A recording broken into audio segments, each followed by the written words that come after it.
Hey everyone, it's Thyworm with my solo self-found minion infernalist guide for Path of Exile 2 Return of the Ancient. My goal with this guide is to make a comprehensive solo self-found build guide to get you comfortably through the game mode. This is however not the best solo self-found build, clearly. I've made it to tier 15 maps on the level 90 loadout. That is pretty crappy gear, so it is solid but by no means as strong as, let's say, Twisters. There are timestamps for everything, make sure to use those. All links are in the description, so let's start.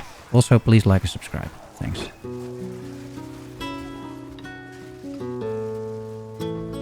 This build utilizes skeletal snipers available at level 1 and later very powerful specters to have the minions do the work for you. You will be cruising through the campaign all the way to tier 15 maps. After the patch notes, I leveled a fresh character all the way to tier 15 maps to simulate the effects on the energy shield recharge nerfs, and while it is very noticeable, I think by using new mechanics such as rune crafting and incorporate some block and just play a little safe, the build is able to compensate. Other than this video, the build guide has an extensive written version over at Mobalytics, which I will keep updating. As soon as it is available, I will be making use of the in-game guide as well. I made a loot filter to be used at your own risk, but it's, I think, very good. Several Regex Strings and a detailed path of building. Everything you need to succeed in patch 0.5. Let's talk about the pros and cons of the build. The pros. Smooth progression and easy scaling with a few stats, making it easy to gear and understand. The summoner playstyle allows you to focus on other stuff like the boss mechanics, picking up loot, crafting during mapping, or inventory management while mapping. It is solo self-found friendly. The whole guide was done in SSF for many leagues now. It is fairly tanky, with energy shield, block and minions taking some hits for you. In terms of minions, it uses level 1 skeletal snipers from the get-go and builds on that until swapping to more powerful specters, so there's barely any respecking involved. And finally, it is a great all-round build that clears maps and melts bosses at the same time.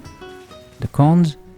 It is slower than most builds, I would say. Minions can also lag at times. With energy shield recharge nerfed, you may have some issues with tankiness. I will be testing out things in 0.5 once it's live and we have access to all of the new cool stuff. The visual clarity isn't particularly great, especially with powered Zealots. And it's personal, but the witch voice lines, I kinda hate them.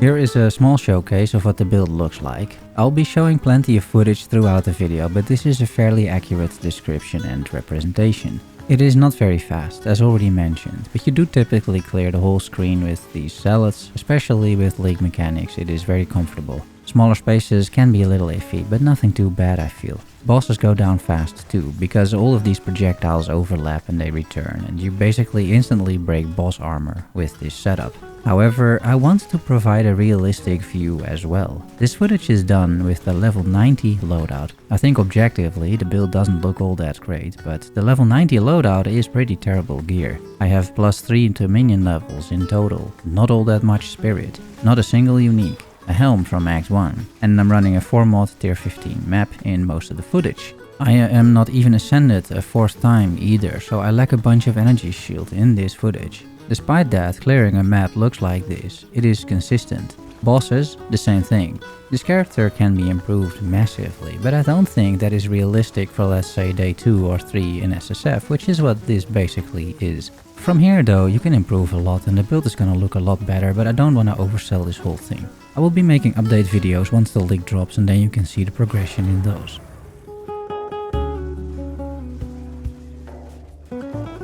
Let's talk about scaling, starting with the defensive scaling. 1. Energy shield. While recharge and recovery rates got nerfed significantly, I think it is still the best way to get defenses for this build, by basically just getting a big life pool. I will start using convalescence in maps to trigger energy shield recharge when you need it though, so I'll give up a little bit of spirit for that. 2. Block. I feel with the nerfs to energy shield, you'll probably equip a shield rather than a focus for a bit of extra block chance, adding another defensive layer. The new Atlas passive tree has a decent number of block nodes which we can travel to or anoint. 3. The Hellhound with loyalty means 10% less damage taken. 4. Minions blind on hit in late game setups, reducing enemies' accuracy. 5. Minions can block incoming projectiles. However, minions can also attract unwanted attention, so there is a counter-argument as well. And 6. Runic Ward may be useful, we will have to see.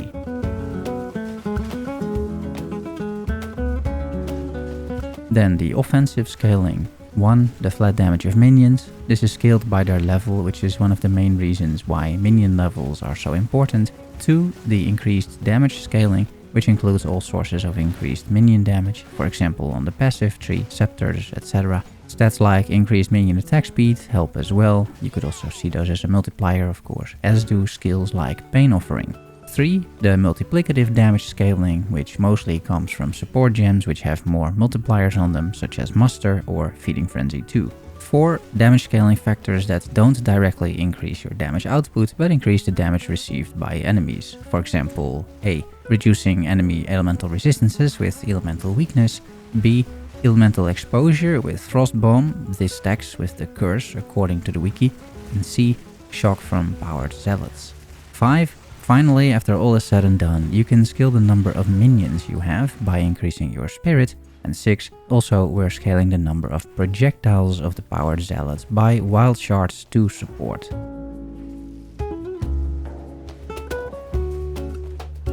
I've been playing this build and making this guide for a few leagues now, and there are very few changes regarding the build in the patch notes, but the game itself undergoes massive changes, which in turn will impact the build.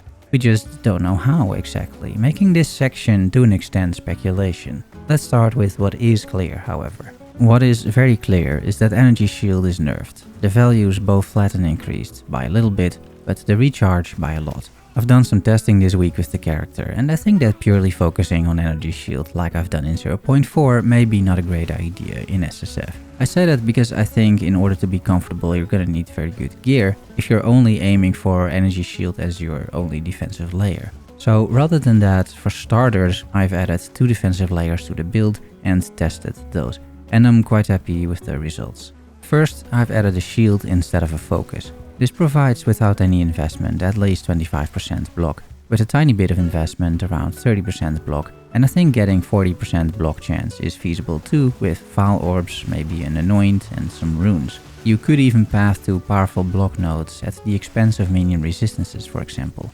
Second, I've sacrificed one Spectre to be able to have Convalescence, which is effectively a flask for your energy shield. You won't need it much, but when you do, this allows you to press a button and regain energy shield uninterrupted.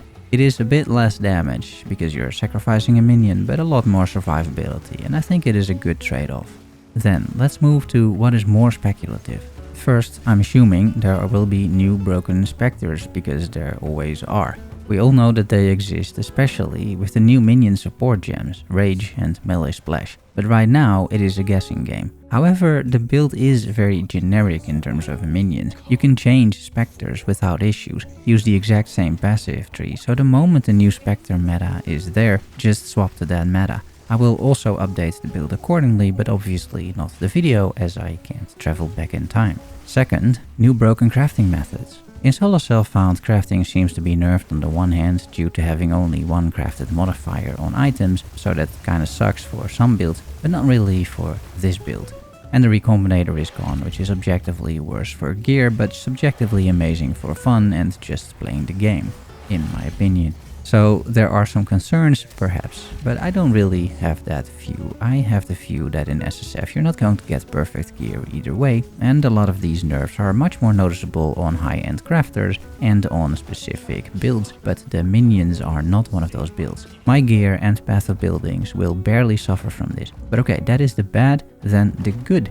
We're getting new crafting methods. First, the rune crafting. That is one thing. It is very much unclear, but if you can deterministically get progression items like jeweler orbs, just to give an example, this is going to be great. The website shows an uncut level 20 skill gem, which is massive. Minion levels are a big scaling factor, so just being able to get this using the link mechanic, that's gonna be great. Also, there are new mechanics that allow you to destroy a unique and turn a unique modifier on that unique into a rune, which you can then slot into a new item.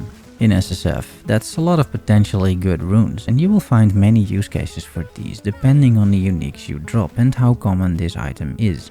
Finally, even more rune stuff, you will also be able to runecraft uniques and improve lower level uniques with base stats or change higher level uniques entirely. I would never bank on using uniques in SSF or in builds. You may never find them if you're unlucky, but similarly to what I said before, the bar for gear in SSF is simply lower than in trade. So I feel for SSF and especially for progression early on, this can be incredibly useful. And take an item like Bones of Uller or Enfolding Dawn and then assume some better stats. That's a pure win for the build. I've listed some interesting uniques on Mobalytics as well, and I will keep updating the list as more info becomes available.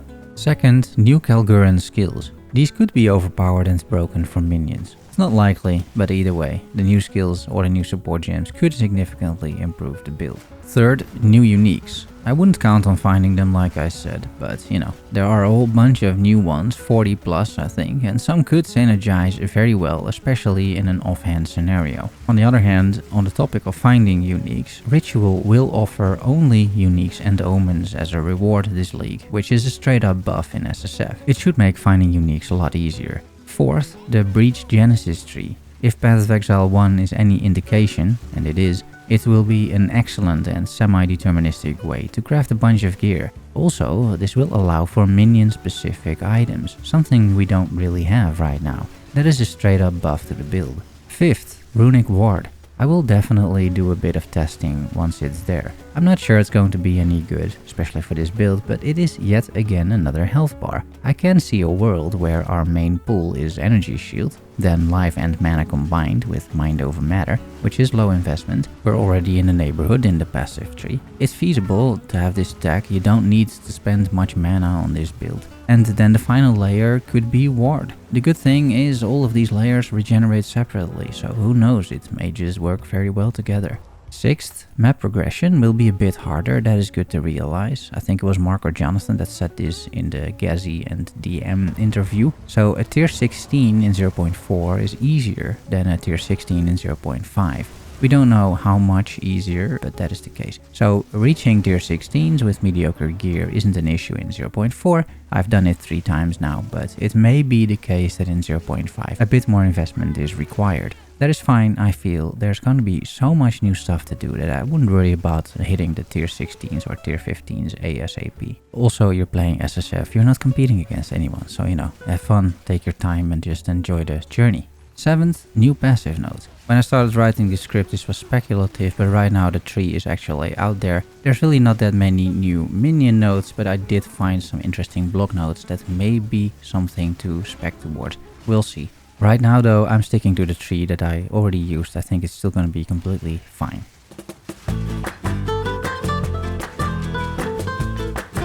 I decided to structure this guide in a bit of a chronological order, as you swap your army around here and there. The rest of the build barely changes, a few nodes in the passive tree here and there, but your army does, and I want to cover that extensively. Also, I'm describing the early game with some detail to get you started properly. Again, there are timestamps if you want to switch or go to a later act. In Act 1, using the Withered Wand, you can already kill monsters with Chaos Balls for some initial gear. Pick up the Scepter for 2 Skeletal Warriors, get Unearthed and kill the Miller.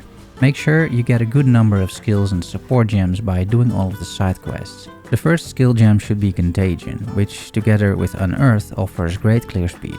Use Defender Regex to check for gear. You want +1 to minion levels ASAP. Vendors offer this all the time early on.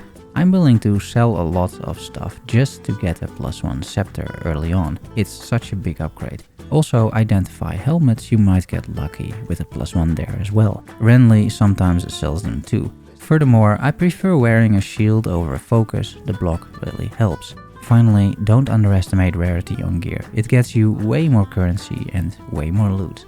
Killing the Devourer gets you another skill gem, and turning in the quest provides a tier 1 support. Get skeletal snipers and support them with multi-shot 1, so the gas arrow command ability fires 3 projectiles. In Clearfell, find the abandoned stash for the skill gem and get Flame Wall. Your next support gem from the Witching Grailwood is Ignite 1 for Flame Wall, so it's easier to proc the gas arrow explosion because you need to ignite for that. An added benefit of Flame Wall is it adds flat fire damage to projectiles that pass through, including the sniper's arrows of their basic attacks. The combination of gas arrow and flame wall is all you need. Let me demonstrate by killing Bramblegast. It only takes 3 exploded gas arrows. I have basically no gear, I'm level 5 or something at this point. This is however how you kill any boss or rare in the future. For the next skill, take Frostball. This applies elemental exposure, increasing damage taken by bosses.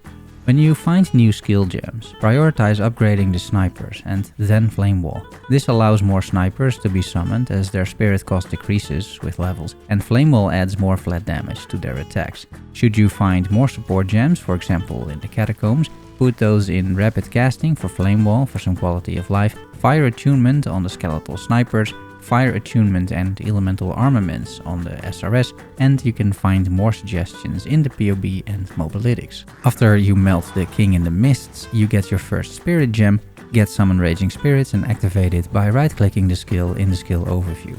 Now anytime you use a Flame Wall, you also summon 2 SRS minions, which is quite good. Gear-wise, any cold res you can get helps for Geonor, and talking about Geonor, if you have followed the build so far, you should have no issues here. Use gas arrows, cast Flame Wall, which explodes the gas arrows for massive damage and stagger. As a bonus, you get some SRS minions after casting Flame Wall, and use the Frost Bomb for elemental exposure, which you can see increasing in the user interface. It's very easy. Notice that I've already swapped away from the Contagion and Earth combo, and I have 3 snipers, 2 warriors, and a bunch of Raging Spirits.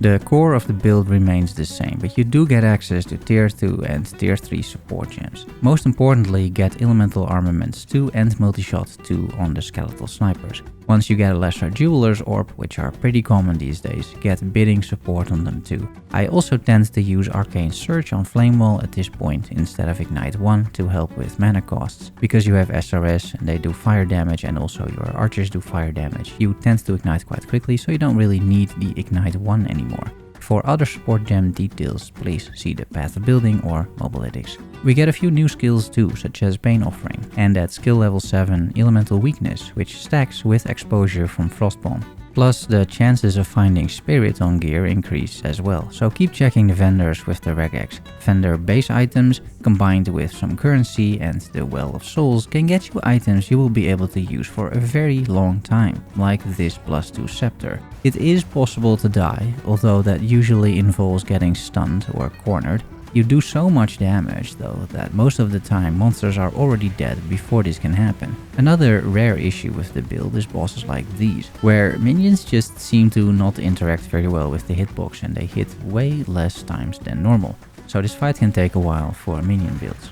You will do the Trial of the Sakamas, just employ the same strategy on the bosses here as well, and it should not be an issue. Once ascended to an Infernalist, your first 2 points go into Summon Loyal Hellhound. At Jamunra, you can see the build still performs well. I'm using everything I talked about, so the Frost Bomb, Elemental Weakness and Pain Offering, plus the usual Gas Arrow Flame Wall combinations for explosions. This is a tanky boss, but the damage is still more than okay. In Act 3, you may notice the build is slowly but surely falling off a little bit. Around the end of Act 3 in Exile, we therefore swap to a new setup. It is only a skill and support gem swap, you don't really need anything else.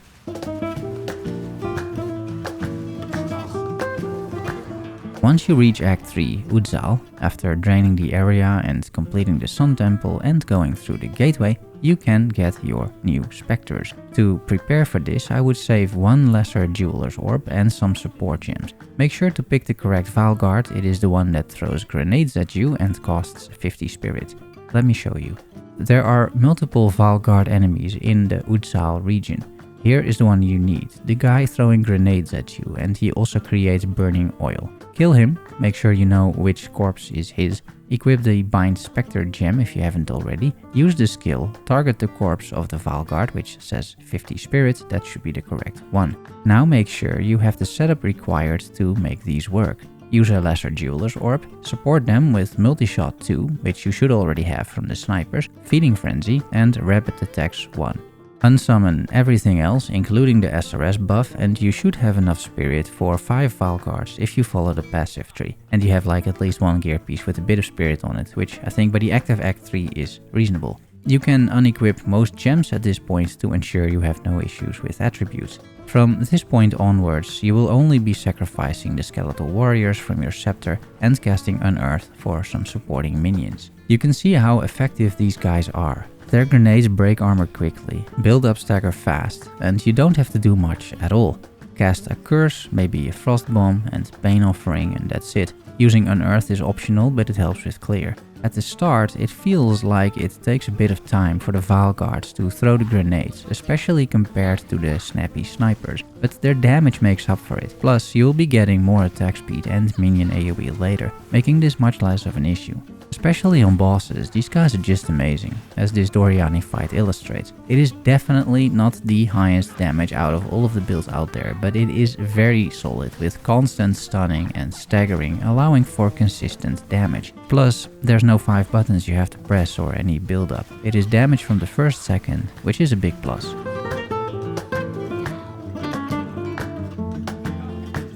You can have fun with these Vaal guards all the way to level 70-ish or so. At some point though, in the interludes, you will reach the Etched Ravine, where you find powered Zealots. You can recognize them by the blue bolts. Get these guys, but don't equip them. You can do a small test like me to see if you got the right guys. Continue with the Vaal guards until you have a Greater Jeweler's Orb for a 5-link, and make sure you also have the following support gems: Projectile Acceleration 3, Pierce 3, Wild Shards 2 and Feeding Frenzy 2. Don't swap before you have all of these. Once you have everything, make the swap. I'm level 67 in this footage when I do that. I have enough spirits to summon 7 powered Zealots plus a cleric, and then the whole thing looks like this. You don't see a whole lot. Yeah, I already mentioned the visual clarity, but everything melts. It's not all that fast, and you certainly shouldn't run headfirst into a group of enemies, as that is a good way to lose a bunch of waystones. But if you send your army in first, either actively by pressing the command or just by hanging back a little, you're gonna be completely fine.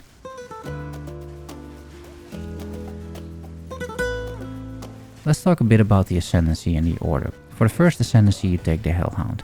For the second Ascendancy, you remove the Hellhound and you take Baidat's Will, because you want the spirit before you swap to Vaal guards. You may wonder why I'm only ascending for a 3rd time at level 90. That is because I like the trials so much. Once you are mentally prepared to have a boatload of fun, however, I honestly think you have a choice here. I took the Hound again. It is nice, it is more damage because of muster, and offers some defenses too because of loyalty. You can also reserve more life and get a bunch of flat energy shield. I feel with the nerfs to energy shield, the Hound may be a more solid 3rd choice. For the 4th Ascendancy, however, you still take Baidat's Hand for the flat energy shield. It will also have the most impact at this point as a 4th Ascendancy, as it is likely you have both a decent life pool and energy shield increased scaling. If you take this as a 3rd node around level 65, you barely scale energy shield and barely have any increased energy shield nodes on the passive tree, so it's just not as effective. But at the end of the day, it's a personal preference.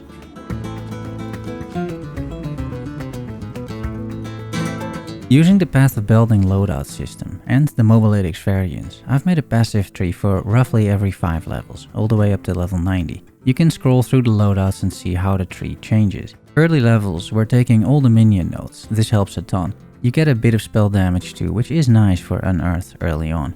The first real thing to path to is Crystalline Flash for minion resistances, and Restless Dead to make them revive faster. Early on, snipers die all the time, although these days they can actually take a bit of a beating. Around the end of Act 2, you have reached Lord of Horrors, allowing you to get more minions, and in Act 3, before swapping to Valguard Spectres, the tree roughly looks like this, with more minion clusters. Splintering Force is the reason you're breaking armor. Then you path to Profane Commander for more spirit, as you want as many Valguards as possible. There's a small respec around the end of Act 4, resulting in a bit of a more optimized tree, plus just more minion nodes. There's no need to take defenses early on, minion damage and survivability is all you want. At the end of the interludes, you have all of the weapon set passives, 24 of them, so then I set up the weapon swap trees. This is clunky, but what can you do? It's worth it for sure. The second weapon set is for the curse, and the first weapon set for everything else. The Elemental Weakness curse with this weapon swap reduces resistances by over 70%, which is a massive damage multiplier. There's again a small respec, leveraging several energy shield nodes as travel nodes. This helps scale energy shield a bit as well, now that you're moving into maps. When swapping to the powered Zealots, no real changes, just even more minion nodes, and after that I've made a loadout again every 5 levels, meaning that you will gradually see more energy shield and defenses added. There are basically no more minion nodes to take as we are not scaling minion crit. It's possible that in an endgame scenario later down the line this will change, but for now this is the plan.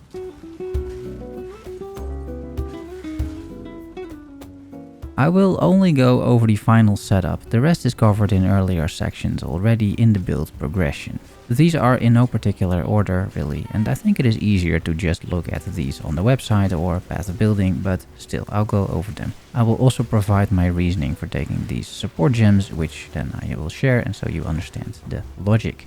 Powered Zealots are supported by projectile acceleration 3, so their spark projectiles fly further and the projectile speed is added to their damage. Feeding Frenzy 2 for more damage multiplier. Pierce 3, so the projectiles pierce and can hit the same target multiple times as they also bounce off of the environment. Wild Shard 2 for a bunch of extra projectiles and extra clear. And last Muster for 7% more damage per revivable minion. Skeletal Warriors from the Scepter counts and the Hellhound counts as well, as do any clerics or snipers that you may have still. Then Hellhound is supported by hulking minions, as the Hound doesn't cost spirit, this doesn't increase their cost either. Loyalty making you take 10% less damage. Meat Shield 2 to have the Hound take less damage. Last Gasp in case he dies, then he still is alive a little bit. I'm not entirely sure if this works with loyalty, but who knows. And Minion Mastery, increasing the level of the Hound by 1. Unearth is supported by Brutality 2, as these minions are pure physical damage, simply boosting damage. Prolonged duration 2, so they last a little bit longer. Heft for a more top-end damage range. And Armor Break 3, so that these guys break armor, which is a personal choice honestly. Skeletal Cleric can be used if you have spare spirit. This is the cheapest minion out there. They are supported by Magnified Area 2, making their healing AoE larger. Rapid Casting 2, making them cast more often. Minion Mastery, increasing their levels and thus all their stats by 1. And if you want Essence Harvest, because then you get back a bit of mana when they die. Skeletal Sniper, again if you have the spirit, and should you have a 6 link, then in order of importance I would say Multi-Shot 2 to have them shoot 3 arrows instead of 1. Culling Strike 2 to occasionally cull enemies, and as this is a ranged minion it actually works quite well. He does culling and also tends to stay alive on bosses. Blind 2 for more blind chance on monsters, increasing your survivability. You can, if you want, use the command ability, the Gas Arrow, which will AoE blind enemies, and then if you have more links on this thing, Muster for more damage and Minion Mastery to increase its level. Frost Bomb for the exposure is supported by Rapid Casting 2 to get the bombs out a bit faster, Potent Exposure for increased exposure, and Magnified Area 2 for more area hitting more enemies or the boss for a longer duration. If you have more links you could go to longer fuse or prolonged duration. Skeletal Warriors from the Scepter, they're supported by Sacrificial Lamb 2, so the offering, the Pain Offering, targets these guys if possible. Death March, then if they die they heal the army, and Essence Harvest, that if they die they provide you some mana. Pain Offering is supported by Dance Macabre, which sacrifices 2 warriors but then does double the damage. Efficiency 2 to help manage the mana cost because this thing is expensive. Meat Shield 2, so these things have a better chance to survive. Prolonged Duration 2, so they last longer, and Minion Mastery for another level. And Elemental Weakness is supported by Heightened Curse to increase curse effect. Efficiency 2 to help manage mana cost. Prolonged Duration 2, so you have to cast it less often. Rapid Casting 2, so it is faster to cast. And Magnified Area 2 to increase the AoE.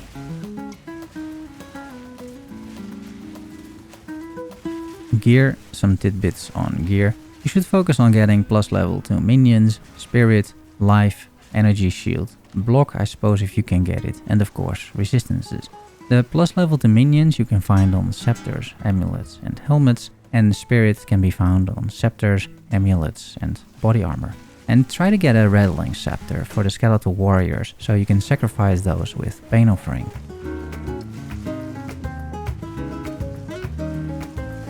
With this build, you will have a very smooth league start in SSF 0.5 and it allows you to farm endgame and save up for a second character, or you can keep investing into this one. I will be doing the latter and I will add more loadouts to the build and the POB once I make it to that point.